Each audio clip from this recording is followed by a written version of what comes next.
So how do we as a society, as a nation, how do leaders around the globe harness those motivations? What needs to be understood and implemented on a policy level to see more successful Uzbekis instead of Saipovs?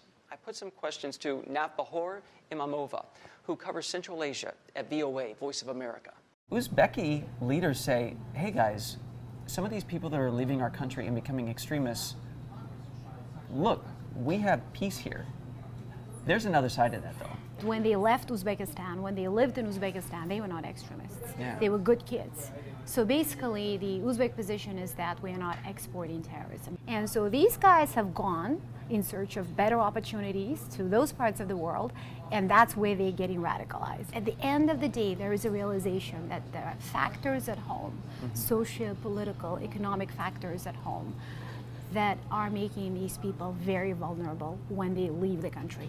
And there's one theory out there that people become, I think it was Joby Warwick who wrote this from the Washington Post, that people become radicalized in their formative years. And people say, you know, maybe the radicalization happens before someone becomes religious, which anyone who's Muslim would say this is not in our religion, but they warp it in this way.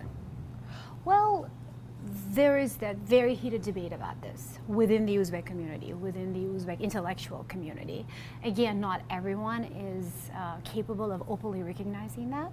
But as I said, you know, at the end of the day, many Uzbeks realize that the conditions at home are probably contributing to this, because young men are incredibly vulnerable when they are leaving home because they have to go somewhere else to make a living.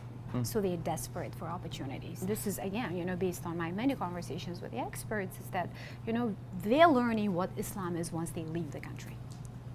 And it depends on who's teaching them that, right? And then, obviously, not everybody gets radicalized. And not everyone who gets radicalized ends up committing terror acts. Sure.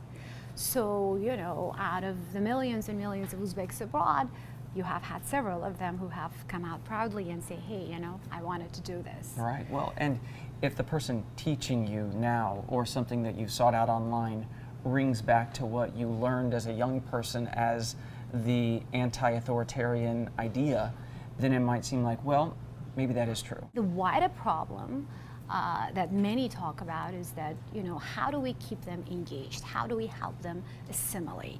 How do we help them find jobs? How do we, you know, advise them? How do we direct them to the right, you know, direction when they seem lost? You know, maybe we should engage everybody. But a lot of then Uzbeks say, you know what, I don't want to be controlled by the community. Like I live in, you know, I want to live a free life. Like I want to be able to learn what I need to learn. So that debate is there too. So it's a very complex picture, but many recognize that radicalization is a combination of many, many different factors.